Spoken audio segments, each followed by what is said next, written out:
Hello, I'm Denise LaFrance. Coming up next on City Beat. Firing weapons within city limits is illegal, but it does continue. We'll take a look at the city's current ordinance and talk to residents in one affected neighborhood. If your New Year's resolution is to get in shape, we'll tell you about the perfect place to go. It may help you reach your goals with no commitments. Some city streets may have a lot of wear and tear, but the Pothole Posse is making your commute a little smoother, and we'll show you what they do and how you can help in this month's edition of City Jobs. Plus, find out what's in store for the Las Cruces Convention Center. We introduce you to Rebecca Bolton, the new manager. Welcome to City Beat for the month of January. After several reports of gun shooting just off the East Mesa, residents of one Las Cruces neighborhood want to remind gun enthusiasts they shouldn't be pulling a trigger inside city limits. There's an existing ordinance that is sometimes overlooked. CLC TV's Jennifer Martinez explains. There is plenty of desert land surrounding Las Cruces, but many are unaware their guns have to travel farther outside city limits to be fired. These signs serve as a reminder. Candace Lewis, an East Mesa resident and president of the Miramar Neighborhood Association, says her neighbors expressed concerns, which she took to City Council. I've had people shooting at me. I've seen people shooting from moving vehicles. What do you think we can do? I said, well, we can take it to our elected officials. We keep reporting it to the police. While speaking with Lewis, we heard gunfire from just over the hill behind her. She says neighbors haven't reported their homes or themselves being hit yet. I have not.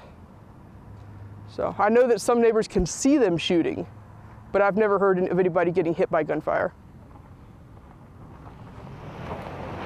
That's one of them. The city ordinance prohibits shooting within city limits, and it didn't take us very long to find just outside of the Pagosa Hills Avenue area a bunch of bullet casings and a can shot up just like this. Several shotgun shells where people run and walk their dogs. The ordinance states those firing a weapon must be 150 yards from a building or residential area and fire away from those people or structures. Butterfield Shooting Range off Interstate 10 on the West Mesa and other indoor ranges are recommended. There has also been a discussion of a range on the East Mesa. Well, if that's possible, but as development ensues, those areas shrink. So at some point in time, they won't really have the area to shoot like they are now. A public meeting helped awareness, but the residents say more can be done. So I think education does go a long way. The police enforcing it more will go a long way, and just stay on top of it because it's not totally gone yet. We're happy that they've moved. The abatement techniques that the police department has used has been effective. It's much less than half now what it used to be, but you can still hear it occasionally, just like we did earlier when you first got here. Las Cruces Police Department provided this map to indicate the city limits and warns violators could be cited with penalties of jail time or fines. Residents who witness gunfire within city limits are encouraged to call police with as much information as possible at 575-526-0795 and not to approach them. For City Beat, I'm Jennifer Martinez. Thanks, Jennifer. The holidays are over, and many of you might be looking for a place to shed some unwanted pounds or maintain your health. The Regional Aquatic Center's weight room is affordable and offers some of the newest equipment to help you meet your goals. CLC TV's Dominic Aragon spoke with weight room visitors who share what they like about the facility. We're here at the Regional Aquatic Center that's located at the corner of Hadley and Solano. Upstairs, we do offer a state-of-the-art fitness facility that offers ellipticals, treadmills, bikes, and weighted machines. Well, I usually come 3 times a week, Monday, Tuesday, and Fridays. And it's real good because my schedule is 4:30 to 12:30, so I can come during the day and work out and then head to work. And then if I miss a workout, I can always come on the weekends because we're open weekends, so that's a good thing. Yeah, that's what I do, mostly the cardio, the bench, and the legs. And then every once in a while, I'll come during the weekends and take a dip in the pool. So, and I bring my daughter too as well, so that's another thing I like. And we come 3 times a week, and pretty religiously, unless we're out of town traveling. The equipment here is state of the art. I love it. We've looked at other programs around the community. This is a top-notch facility. Cost, you can't compare. For us as seniors, it's $1 a visit. For everyone else, it's $2. It's just amazing what you have available for that price. We are open to the public. We're open Monday through Friday from 8 a.m. to 8:30 p.m. and on Saturdays from 7:30 a.m. to 8:30 p.m.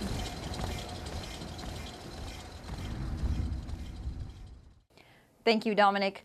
Use of the weight room costs $2 for the general public, $1 for seniors, and free to all city employees. There's also no contracts. Those looking to make regular stops at the weight room can purchase a discount punch card for $48. That's 30 visits and no expiration date. Getting the streets in shape for drivers is another challenge, but a crew with the city's Transportation's Street Systems Department is making your commute a little less bumpy. Jennifer Martinez explains in this edition of City Jobs.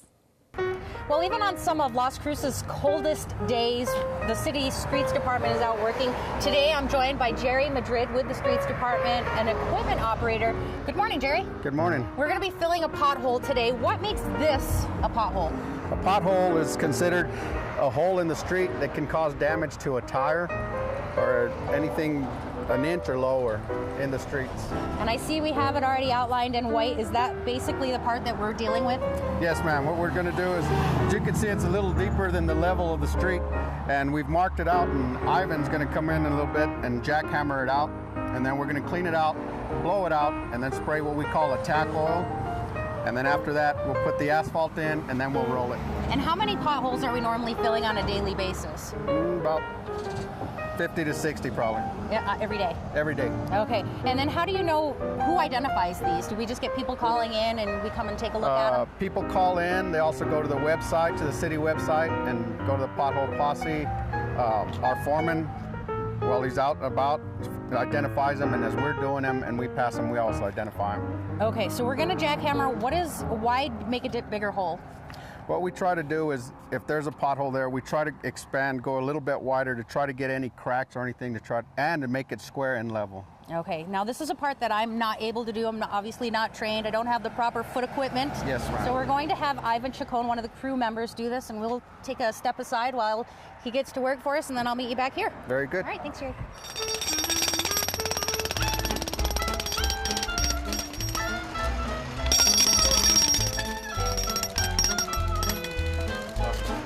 After we jackhammer the pothole, what we do is we take out the debris, the loose stuff, as much as we can, and then after that we're going to blow it out so we don't have so much loose stuff in there. And try to get to that. That's what we want. This really takes a matter of minutes because these guys move pretty quick. Now that we got the jackhammering out of the way, I'm here with Ivan Chacon, who actually did the jackhammering. You have a different piece of equipment now. What exactly is it that you're going to be doing? This equipment is going to blow out actually just the dust and fill it up with oil so the asphalt can stick to the ground. And so we shoveled out some of the debris. We're just going to get the last remaining pieces, correct? Right. How does this thing work? You turn on this handle right here and it works for the air. And then you will just blow it out and use this other handle to let some of the oil come on. Okay. So show me how You just press this handle over here. Just kind of clean it out. So this blasts out the oil and air? Yeah. Just depends on that lever, right? Yeah, now I'm going to spray some oil in there. You want to use it? Yeah, let me try it. Okay. Okay, I'm going to hold it right here. Right. And then, do I just press down? Yeah, just press down and it's gonna blow some air. Down here?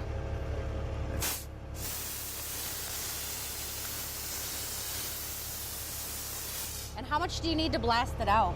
Just enough, that's good right now. Just enough to get most of the dirt out of there. Most of the loose dirt. That's good? Yeah, that's good. Now you can spray some oil if you want. And then just kind of mist a little bit. Not the other way. That way.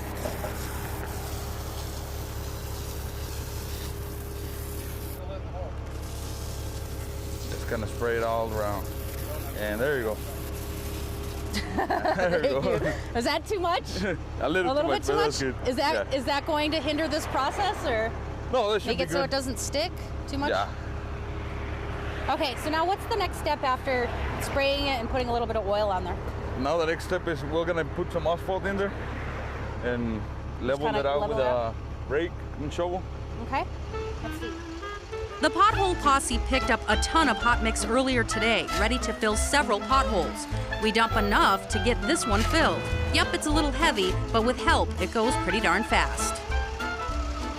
What we're gonna do now after we've leveled it out is we're gonna roll it. And of course we start it off. After that, we're gonna turn the water on because the mix is usually hot. So when we roll it, we try to cool it down as quick as possible. And as you're doing that, this lever here, as you're down, it's at an idle. Once you pull it back towards you, it's gonna vibrate. So it compacts it and makes it level. This lever here, if you push it forward, of course it's gonna go forward. You pull it back, it's gonna come back at you. Okay, You wanna give it a try? Yeah. All right. All the way. Push it forward. As you're going, just let it go. No, keep pushing out. Don't walk with it. Notice the fear on my face. I was a little worried about melting my shoes, but I guess that's what the water is for. Great. Well, a lot of work, and honestly, I think everybody in the city appreciates it because of all the wear and tear on their vehicles. Oh, yeah. Well, Jerry, thank you. I want to let you know that it's quite an experience. Oh, well, thank you. Very, very interesting. And Ivan, if you have a lot more to do, what time do you normally come in and what time do you leave each day? We come in at 6:30 in the morning, and we usually get up to the quarry about 6:45, 7 o'clock. And it depends on them how fast they can get us in, because apparently we're not the only ones. Everybody gets hot mix. And it depends how fast they can get us through. And sometimes we get in back to here around 8:30, 9 o'clock, sometimes 8 o'clock. And 8 o'clock's great because it gives us a longer time to work. And other than that, we just come in and fill potholes. All right, thank you again, Thank Jerry. you. Appreciate it. Thank you. Well, about a year ago, there were 40,000 potholes within the city limits. Today, there are about 27,000, which means these guys have done a great job filling these potholes and really getting down to work. If there's a city job that you'd like to learn more about, contact us at clctv.com.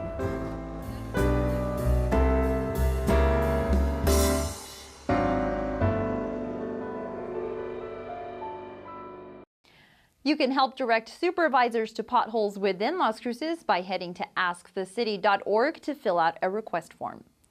The Mesilla Valley Intermodal Transit Terminal officially opened to the public last month. Buses are lining up for customers to get around town and link to other transportation vehicles. The facility at the corner of Alameda Boulevard and Loman gives passengers a place to buy tickets and wait indoors for their rides. Spaceport America north of Las Cruces continues to acquire future astronauts. New equipment and roadways are under completion, and as Sloan Patton explains in his KRWG Newsmakers report, more can be done to prepare for the first commercial launch. Spaceport America is an impressive sight against the southern New Mexico desert. I joined a tour bus that left from the International Symposium for Personal and Commercial Spaceflight to see it up close. Richard Majestic was on the bus. He was president of the High-Tech Consortium when Spaceport America was built. The changes are clear to him. Yeah, there was a lot of cleaning up that they did, which was really good. And I saw some equipment had been placed on the second floor of the hangar building. They got the roads done, they got fences up, they got the place cleaned up. The operations center, where they have the safety equipment, they have an ambulance now, they have the fire trucks, they have a lot of equipment in there. One of the vehicles here that would be used in the case of an aircraft fire is this Stryker behind me, and you can see how large it is. The tires come up almost to my shoulders. Everything is impressive, but so far no one has used this facility to fly into space. Fire trucks and ambulances with Spaceport America written on them sit here, shiny and new. One big item still up in the air is a nearly 24-mile dirt road running from Las Cruces to the spaceport. We have to provide the infrastructure for the construction of a new hotel for all the ancillary businesses that are going to come. And this is going to be very important. Gil Sorg was also on the trip. He represents District 5 on the Las Cruces City Council. Most of that road runs through Sierra County. Sorg says the state legislature should allow money for it. We need to get our state legislature on board on the fast track here in the next legislature starting in January and appropriate the finishing monies that we need. And we need a first-class road here that's going to be all weather.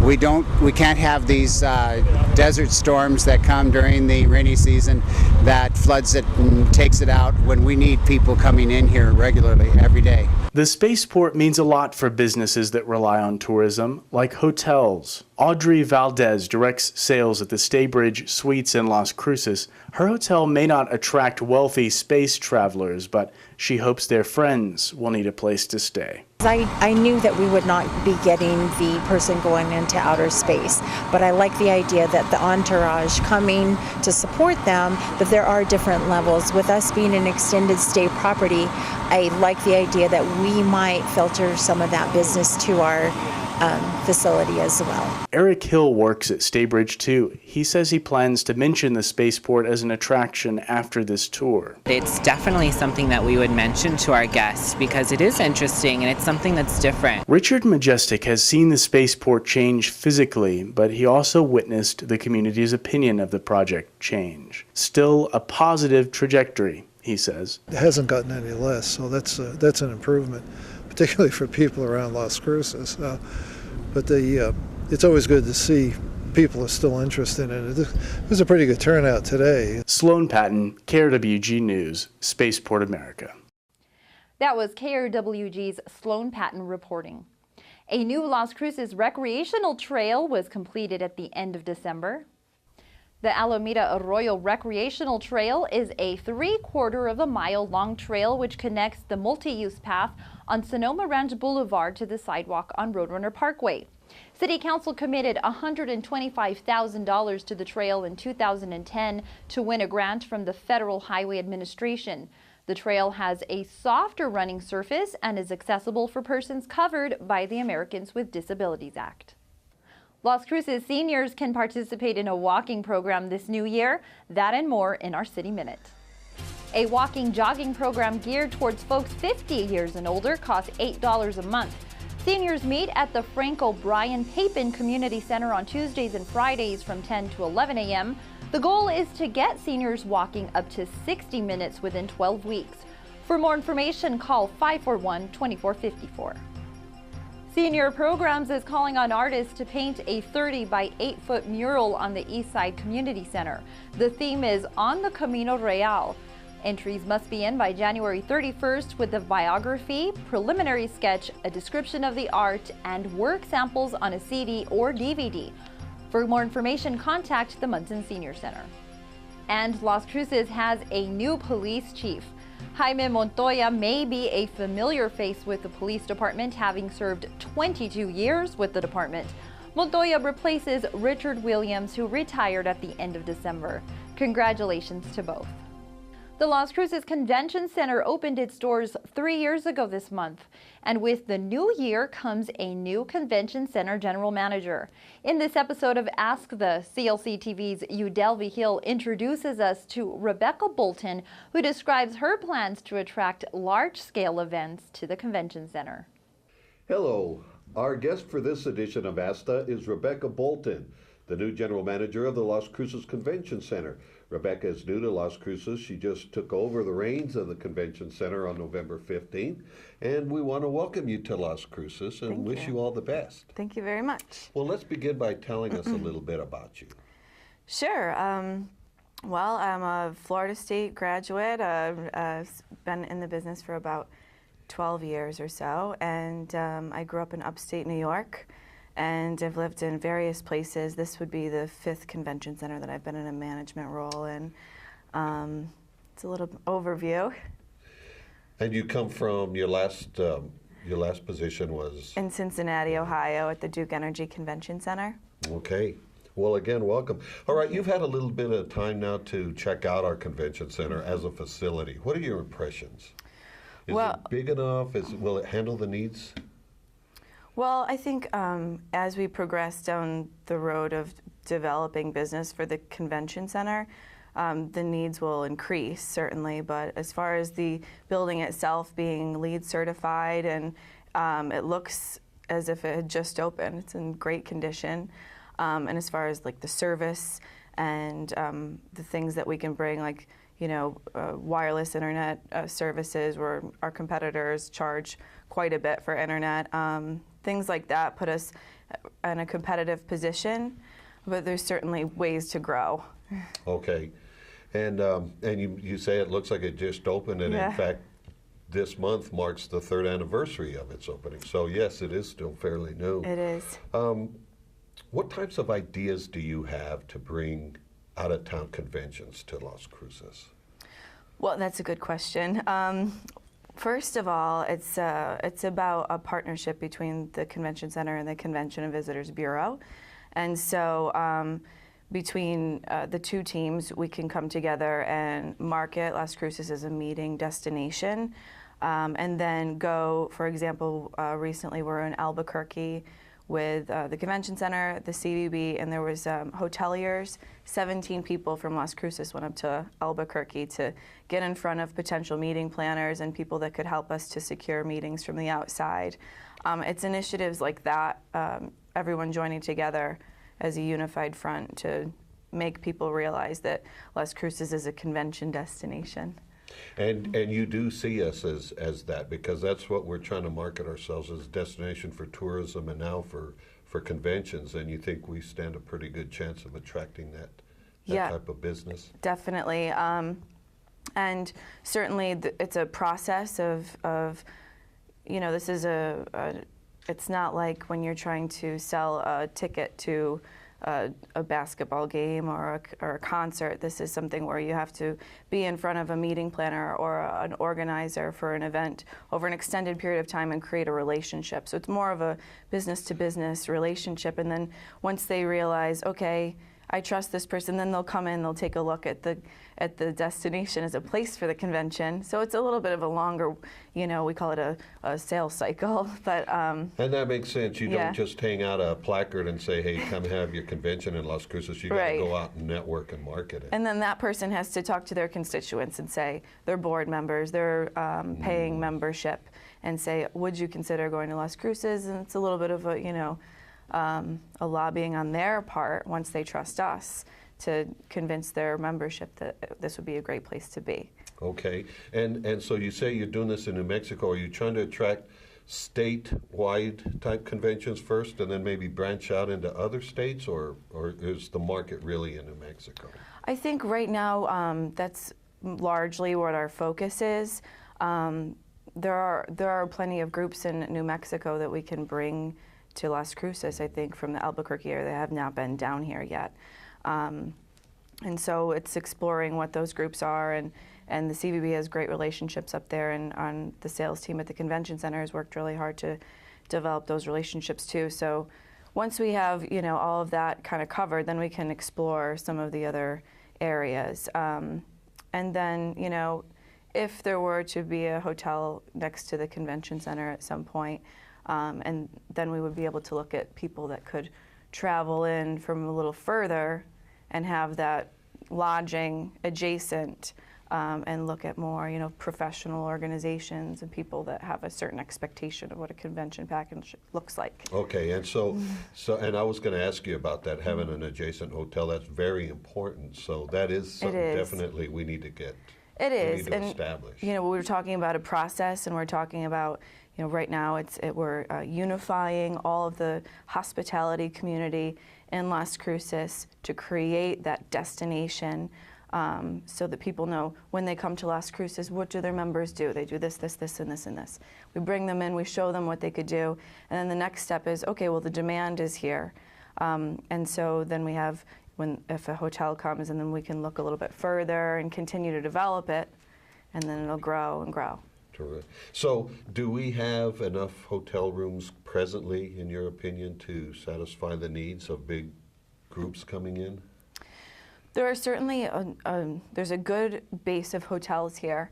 But one of the things when it comes to conventions is, again, there's a certain expectation for a business professional that's going to travel to another city and have to stay over, that the convenience of being adjacent or close or walkable or attached to the meeting space is a priority. Because if you think about when you go to a meeting in a larger city and you stay at the Marriott, they probably have that meeting space as part of their property.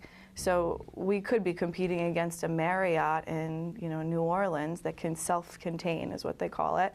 And that's really attractive for a meeting planner, because then they don't have to worry about explaining how their attendees would be transported from point to point. That's a huge, not only logistical issue, but costly for a meeting planner.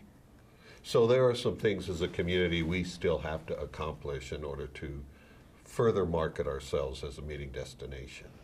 There are things that there are things that we can do right now, that we are doing right now, and those things will develop. Like, for example, you asked what things can we do to get more business into Las Cruces. And so in January, the CVB and the Convention Center will be coming together to get in front of business professionals or leaders in the community that represent an organization of people that might be members of outside organizations. So maybe, the person, for example, someone that is a leader in the Chamber of Commerce. So they have all of these different businesses. Then each of those businesses might be a member of an organization that's outside of Las Cruces, but maybe they know the board members that make the decision for the meeting, where the meeting is held.